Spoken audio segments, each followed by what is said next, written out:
My name is Colboy, and I research smart bins in relation to trash overflowing cities. And with this topic, I had a primary focus on how smart bins can be utilized to identify factors of trash generation, which calls the question, how did I get to this topic in the first place? Well, first, last year back in AP seminar, I researched green infrastructure for a more environmentally friendly society. And green infrastructure is a plan for urban cities where plants and buildings are built in tandem with one another for more to combat environmental issues while also making for a more resilient city infrastructure.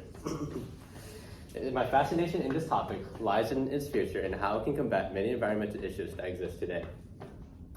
With this topic in mind, I decided to set my eyes on sustainable cities for research.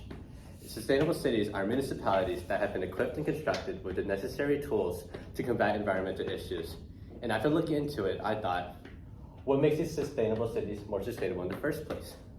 Well, after looking into the components, I centered on IoT devices. But what are IoT devices? IoT devices are devices with processing ability and software that allow them to exchange data and connect with other devices and systems over the internet.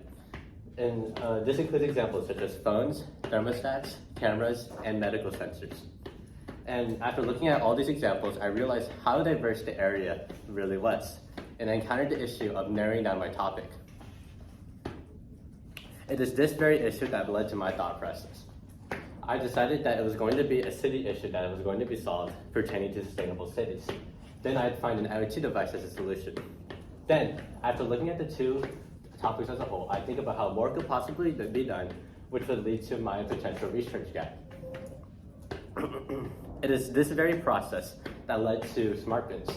Smart bins are IoT devices where a microcontroller and an ultrasonic sensor are attached to the lid of a trash bin.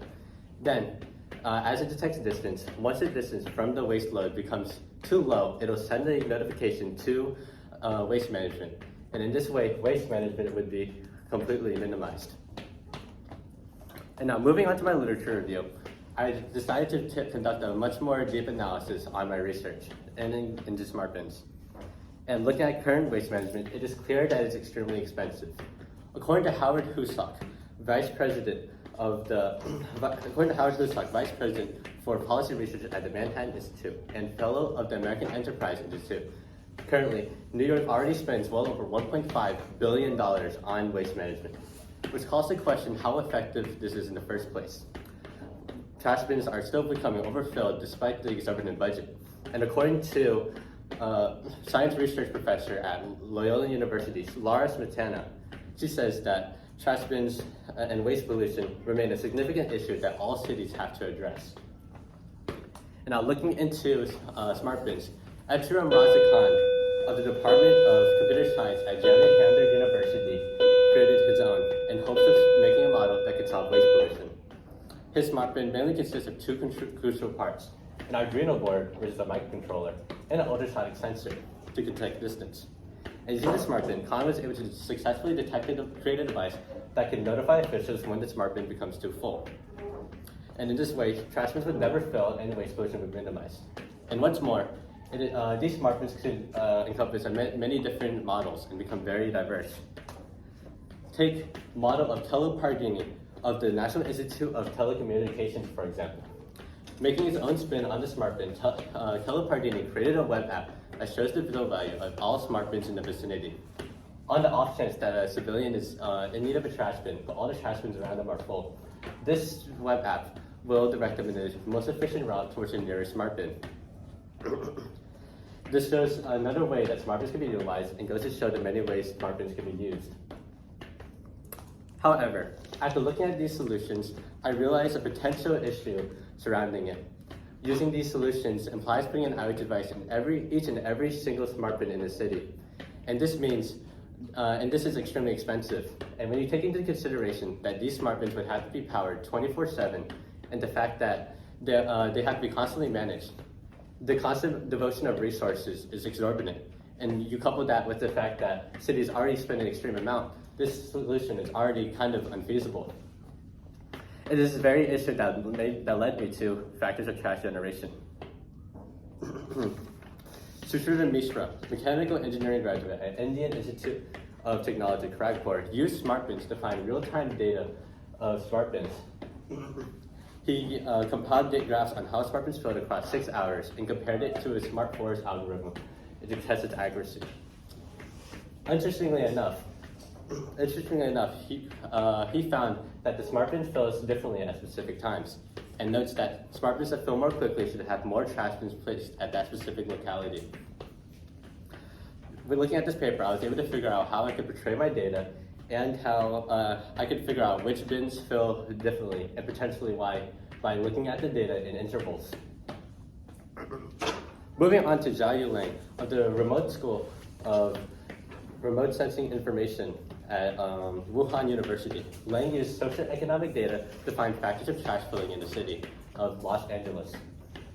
Using this graph, Lang found that there is a correlation between high trash generating areas and denser populations.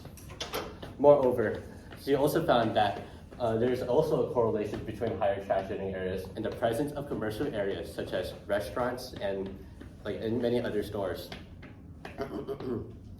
This meant that these specific areas had more of a purpose or reason for being used. Now, thinking back on my literature review, smart bins are clearly already a potential solution for waste pollution. If smart bins were placed in each and every single trash bin in the city, everything would be solved. Though this is already clearly not a feasible solution considering the grand scheme of city budgets.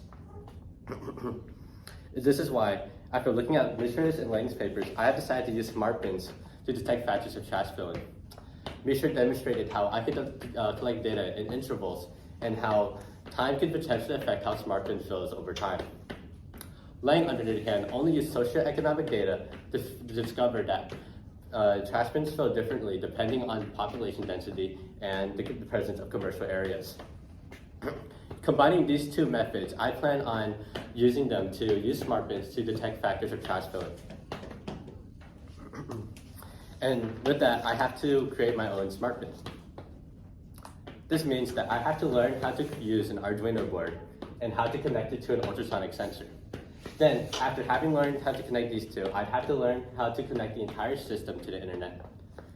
Then, at the end, I'd have to learn how to connect the entire system to a third-party tool, such as the Blink app, so that I can actually obtain the data from the internet in the first place. And after having learned these things, I had to buy necessary supplies, such as the Arduino MTR 1000, which I ordered due to its ability to execute software, while also being able to connect to the internet without the need of additional hardware, such as a Wi-Fi shield. I ordered an ultrasonic sensor due to its ability to detect distances, and therefore detect bin load. I ordered jumper wires because jumper wires are what is used to connect the ultrasonic sensor and the Arduino MTR 1000. Then I ordered a trash bin so I can connect the entire device to the Arduino board, to the trash bin, and make my own smart bin. With my plan for the construction of the device, I needed to make a plan for the factors of trash generation. I looked into the 3 factors of time, proximity, and purpose, as referenced in the research of Mishra and Lang. I decided to collect quantitative data in intervals as demonstrated by Mishra. Differently, I've decided to conduct the experiment on school grounds. It is this very plan that led to this flow chart, where once the Arduino board is powered, every 5 minutes, it'll send pin signals to the ultrasonic sensor, which will then send the distance back to the Arduino board. Then, using an algorithm, the Arduino board will convert it into a percentage, and then send the percentage back to the Blink app. Then the Blink app will send the data back to the user email. The entire sequence ends with a loop that begins the entire code all over again. With my plans for the experiment thoroughly established, I had to figure out how to get experiment for my trash bin. Is it okay to put an IoT device in public? Do I need consent forms for anyone to actually use the device? Not to mention, I had to get a signature from school administrators to actually even conduct my experiment. At the end of it all, I thankfully did not have to get any consent forms and only had to get the signature signed by a school administrator. With my experiment approved, all I had to do was conduct it, and I decided to put the smart bin in 2 locations. I placed it in the hallway, or as we may call it, the pod, or in the classroom. And I also tested it twice. I decided to test it once in a highly frequented area that is more likely to be approached by a higher and more dense population, and then again in a less frequented and less dense populated area. This was done by putting it near the entrance where everyone enters and leaves, then in an area that's quite far away from the entrance of the location. In this way, I hope to gather data related to proximity while also comparing and contrasting two locations and gathering data for purpose of use. And now, before I move on to my results, it is important to take into consideration the many limitations surrounding my project. Although I was able to construct my own and use my own smart bin, I was unable to construct multiple, meaning that the testing of each location would have to be done on a different day. This inevitably means that there's going to be slight differences in environment. And although I tried to make the environments as similar as possible by avoiding any special school events, it still means that there's going to be slight errors in my data analysis. This means that my data potentially is not perfectly indicative of how smart bins can fill in a city. With that being said, these are my results. In the following graph, the two locations and the subsequent tests have been designated with a P or an I. A P means that location was more proximity-oriented and more frequented, while an I meant that the location was less frequented and more isolated. And after looking at the graph, you can see that each iteration is demonstrated by a percentage value with each check with intervals of 5 minutes. And after deploying the smart bin in each of the locations, it is clear that the smart bins fill very differently depending on the location. The locations for the designation P filled noticeably more than their I counterparts. And even so, the filling in class I was more than class P, which can be attributed to a number of factors. Not only was class P was in a less used area and didn't have a very big producer of trash, while class I did, because class I had a producer of trash such as disposable school supplies. Noticeably, if you look here, pod P filled in increments over the entire 155 minutes, which is different to class P and class I. After the third period, they stopped filling at all, while pod P and pod I didn't fill at all because it was isolated, but pod P filled a little bit more because of the fact that it continued to be accessible. This entire experiment was conducted in third period and during lunch, and after third period, class I and class P stopped being accessible, which demonstrates how time plays an effect on trash filling. With that being said, can smart bins be utilized to identify factors of trash generation? And I believe that the short answer is yes. And moving on to my implications, the smart bin, this has revealed a smart bin's utility for the successful collection of data over time. Its capability to aid in understanding of smart bins is significant, with the ability to expand to even more areas. Using these factors, it becomes possible to look even further into trash filling behavior and investigate even more reasons as to why the smart bins fill in the first place. Moreover, the uncovered data displays how classrooms in general classroom trash bins in general tend to fill much more than classrooms in the hallway, which shows that classrooms in general also need more would also need more trash bins than in the hallway. Although this is a simple conclusion, such conclusions could be drawn for even more areas as well if it were tested in more areas. Take, for example, the city. The city has a much more significant issue in trash overflow and has many more factors of trash generation. And using the smart bin, cities can potentially uncover what makes a trash bin fill and what locations are more prone to overflowing trash to optimize waste collection and bin locations for a much more sustainable city. And these are my sources. That was fantastic, Cole. You're the first garbage can in AP research or anything related to this. You're forging new ground. I'm going to ask if there's anybody on the panel who would like to ask a question before I ask your oral defense questions. So if there's anyone who had a question about your research. Yeah, going back to your review of literature, on one of the slides you said one of the researchers was comparing against the random forest algorithm. I didn't know what that was. I was wondering if you could go into more detail. So I was providing a brief overview of their research, but I sort of glossed over it. But I didn't believe it was that necessary. I mostly focused on the fact that they used this. Their research was comparing the use of a smart pen compared to what a Ford's algorithm would compare it to. But I valued this specific part of their research much more, as it pertains much more to my research. Okay. Other panel members? Okay, I have some organized questions that I'd like to ask Nicole. First, what was the most important source of information you found while you were conducting your research, and why was it important to your research process? Okay, so the two most important sources of information was naturally Sushruta Mishra and Jiayu Liang.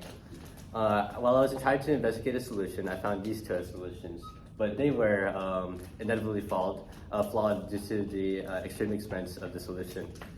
After looking at Sushruta Mishra's model and Kelly Pardini's model, they were the closest I could ever find. They were the closest I could find to discovering practice of trash filling and optimization of bin location and waste management. This showed me that there was a potential gap in the waste collection.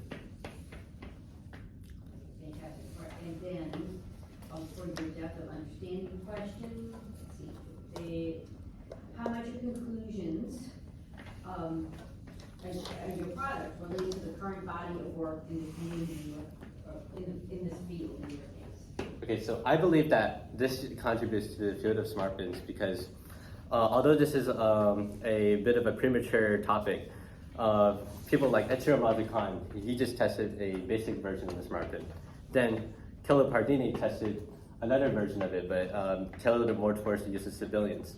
Then Sushruta tried to use it to test the usability of this algorithm. And what I believe I've done is test another potential functionality of the smart bin and how it could possibly be used, as demonstrated by Jiayu Liang's model, where I believe I combined it with Sushruta Mishra's and Jiayu Liang's model. Fantastic. And then, last, so if you had 3 more months to work on this research, what would your additional research strategies that you would do? And now, if I had 3 more months, I believe that I would have installed a GPS in the smart bin so that I could draw an accurate map of where the smart bin was in each and every single location. This is similar to what I believe Echiro Mazukhan did with his research. But what I also believe I could have done is somehow create a weight sensor so that I can compare the weights and the fill values to see differences in fill values, which is what I believe Sushruta Mishra did in data that's not shown on the graph.